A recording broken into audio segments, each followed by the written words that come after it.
Bonjour et merci de rester fidèle aux 12h30 de RTI2. À présent, nous passons au titre. Pour Escale 225, nous irons à la découverte du village de Ouara Niéné, à 2 km de la ville de Korogo, dans le district des Savanes, réputé pour son savoir-faire artisanal. Et puis, hors de nos frontières en Afrique du Sud, les cadavres d'au moins 20 personnes, des jeunes pour la plupart, ont été découverts malheureusement dans un bar de nuit d'un township en bidonville.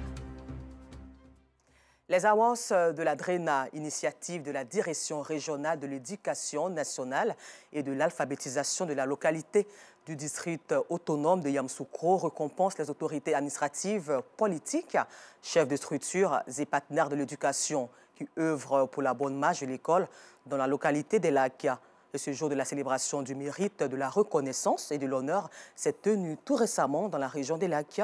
Nous découvrons ensemble ces acteurs avec Kwadju Kwame de RTI Boaké. Journée du mérite, de la reconnaissance et de l'honneur aux acteurs du système éducatif du district autonome de Yamoussoukro dénommé les Awards de la DRENA. Il s'agit de récompenser les autorités administratives, politiques, chefs de structure et des partenaires de la Direction régionale de l'éducation nationale et de l'alphabétisation de Yamoussoukro. Ainsi, 73 personnalités ont reçu des diplômes d'honneur pour leur contribution et leur abnégation à la bonne marche de l'école dans la localité. Une invite pour nous à faire davantage, à faire mieux pour que le rayonnement de la DRENA de Yamoussoukro puisse être encore plus grand. Nous avons cette force-là parce que le président, le docteur Alassane Dramane Ouattara, nous invite au travail. Encourager les uns les autres à aimer le travail, à aimer l'excellence, à pouvoir se donner plus pour un travail bien fait dans le respect de tous pour que l'école ivoirienne puisse en bénéficier. Pour les organisateurs de la journée, il s'agit d'encourager les acteurs du système éducatif de la localité à la perfection. Pour une année que nous avons passée 100 heures, le travail s'est fait dans d'excellentes conditions. Il était bon qu'on s'arrête pour honorer ses collaborateurs, pour honorer nos partenaires, honorer les autorités politiques et administratives, pour leur dire que ce qu'ils ont fait, nous sommes reconnaissants. Les autorités présentes ont encouragé les initiateurs pour leur engagement et pour une école de qualité. La journée des Awards de la DRENA de Yamoussoukro est à sa première édition.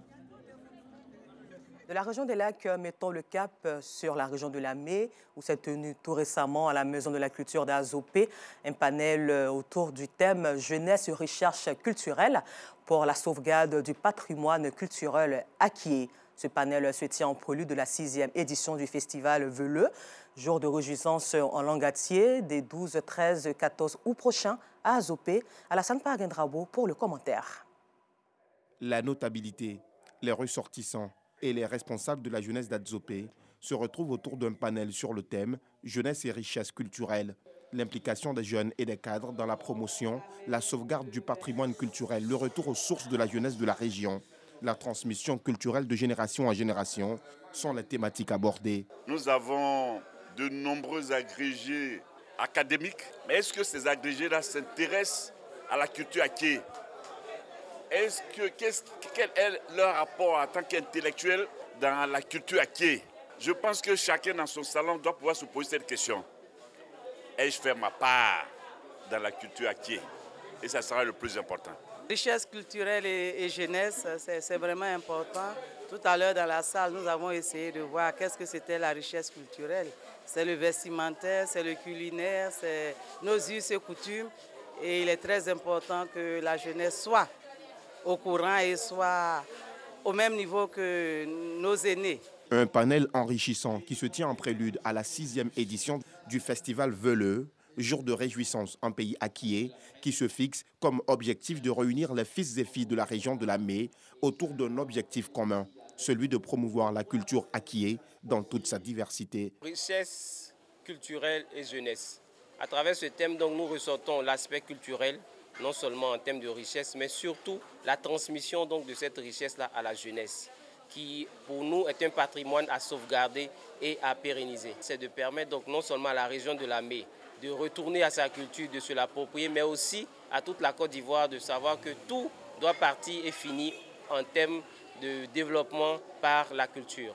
Le sport, la musique, la gastronomie, la coiffure, les parures, l'art oratoire typique au peuple akié seront mis en exergue lors de cette édition du Festival Veleux des 12, 13 et 14 août 2022. Toujours au chapitre culture pour la valorisation de la culture ivoirienne, cette fois-ci, c'est le centre culturel de la ville de Daloa qui a récemment abrité la cérémonie de lancement de la 2e édition du Festival de la musique et de la culture de la région de Daloa, Antilope Festival.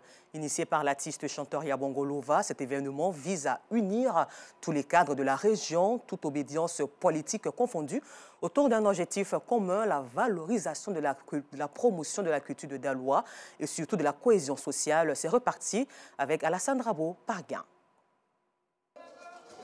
Le Tourou, danse traditionnelle issue du riche patrimoine culturel du Haut-Sassandra, fait partie des particularités culturelles valorisées par Antilope Festival, plateforme culturelle de cohésion sociale et de fraternité entre les fils et filles de Daloa et de la région du Haut-Sassandra.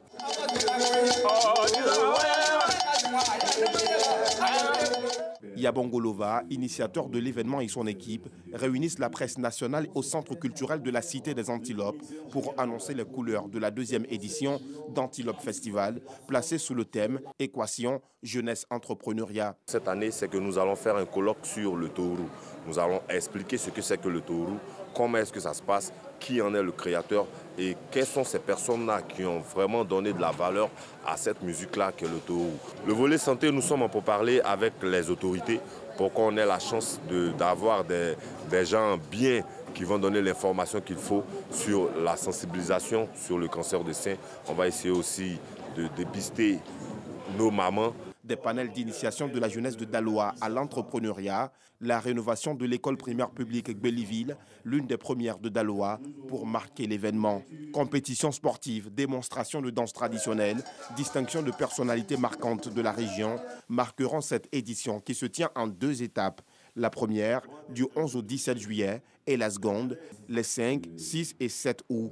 La Cité des Antilopes sera donc très animée dans le 2e semestre de cette année 2022 avec Antilope Festival.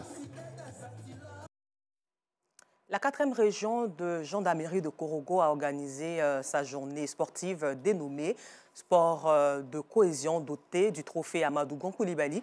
Une journée sportive qui vient participer ainsi à briser les barrières entre les populations et les gendarmes, stimuler surtout l'esprit de compétition entre gendarmes tout en renforçant la cohésion au sein de cette institution et aussi entre l'institution et les autres forces de défense et de sécurité. Nous l'avons dit en titre, le village de Ouoraniné, à 2 km de la ville de Korogo, dans le district des Savanes, est réputé pour son savoir-faire artisanal avec la fabrication. Et nous revenons tout à l'heure sur ce sujet de la découverte de la Côte d'Ivoire. Mais tout avant, rappelons que hors de nos frontières, hier samedi 25 juin, le Gabon et le Togo ont rejoint le Commonwealth, devenant ainsi les dernières nations sans lien historique avec les Royaumes-Unis à entrer dans le club anglophone dirigé par la reine Elisabeth II. Nous en parlions encore en titre. En Afrique du Sud, malheureusement, selon la police locale, ce dimanche, les cadavres d'au moins 20 personnes, des jeunes pour la plupart, ont été découverts dans un bar de nuit d'un township des bidonvilles d'East London. À l'international, en Ukraine, 4 explosions ont été entendues à Kiev tôt dimanche ce matin, touchant un immeuble résidentiel proche du centre de la capitale.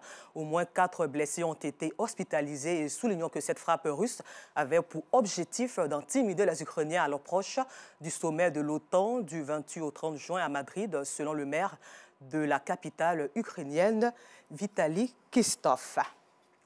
Et nous revenons pour découvrir la Côte d'Ivoire riche et profonde, où nous allons tout de suite dans le village de Ouaraniné, qui est situé à 2 km de la ville de Korogo, dans le district des Savanes, qui est réputé pour son savoir-faire artisanal avec la fabrication des pains tissés et autres accessoires.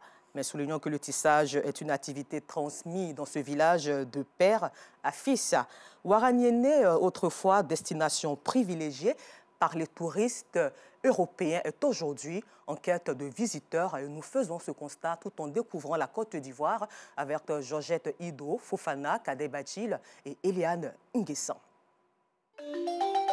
Située au nord de la Côte d'Ivoire, à plus de 600 km d'Abidjan, la ville de Korogo regorge d'énormes potentialités touristiques, notamment le village des tisserands de Ouaraniéné. Fota Mana dans les cités du Poro Korogo. Soyez les bienvenus dans le village Ouaraniéné. Venez découvrir les tisserands de Ouaraniéné. Avant la rencontre des tisserands, notre guide nous présente Ouaraniéné.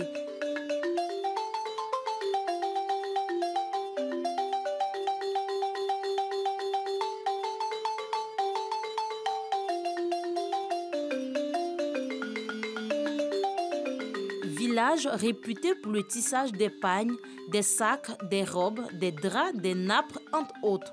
Ouaraniéné, c'est le plus gros village de tisserands de l'Afrique de l'Ouest. Ouaraniéné est situé à 2 km de Korogo. Les tisserands de Ouaraniéné sont organisés en GVC. Le GVC veut dire groupement à vocation coopérative. Donc vous avez plus de 400 tisserands dans le GVC. Dans ce village, tous les hommes sont des tisserands.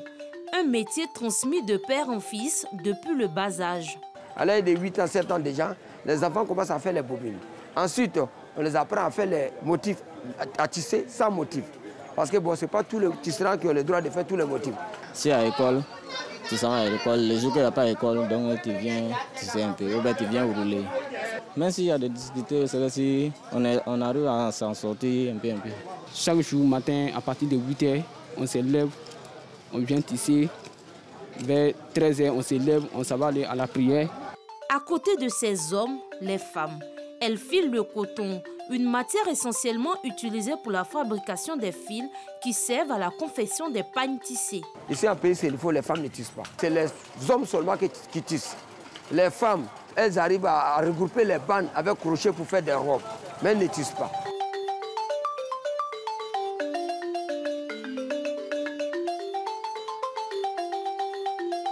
Les fils, il y en a de toutes les couleurs. Chacun joue un rôle important dans le processus. Ici, les tisserands de Ouaraniéné travaillent deux sortes de fils. Il y a les fils locaux et il y a les fils industriels. Le fil local est filé par les femmes du village avec la quenouille qu'on appelle la toupie.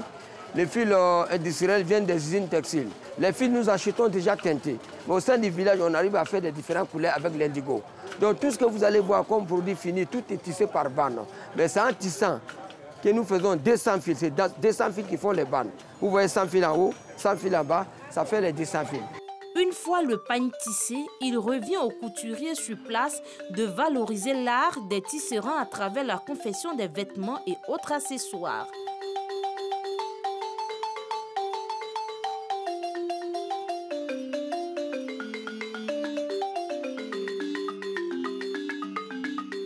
Fini les pagnes, les robes et les sacs sont exposés au marché des tisserands à la recherche de la clientèle.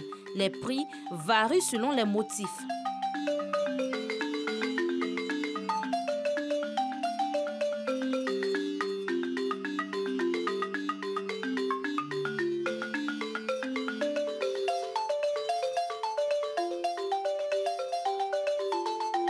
Tout ce que nous faisons, vous trouvez que c'est de l'art, vraiment, sont très beaux à voir. On ne peut même pas trouver ces arts dans un autre endroit, ce n'était pas Ouaraniéné.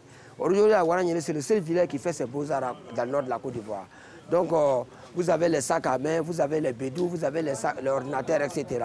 Donc, c'est vraiment très beau et nous sommes très fiers de nos produits finis. Depuis, on a commencé à valoriser, créer des nouveaux modèles, c'est-à-dire les modèles tendances, les gilets, les tics. Donc, ça fait que non, les gens viennent de plus en plus vers nous pour dire « Ah, ce modèle, on veut. » Donc, en tout cas, il y a un peu, le marché un peu lent. Le marché des tisserands de Ouaraniéné recevait en moyenne 50 visiteurs et plus par jour. Une clientèle dominée par les touristes européens. Hélas, la Covid-19 est passée par là. À l'époque, vous voyez, il y avait les touristes qui venaient à 100% dans les villages Ouaraniéné. Mais aujourd'hui, bon, compte tenu de notre difficulté, les touristes ne viennent pas assez. À Ouaraniéné, ce sont plus de 400 tisserands qui font aujourd'hui la fierté de la région du Poro. Une région qui a su conserver à travers les mains et les pieds de ses artisans son identité culturelle. Merci et bonne suite.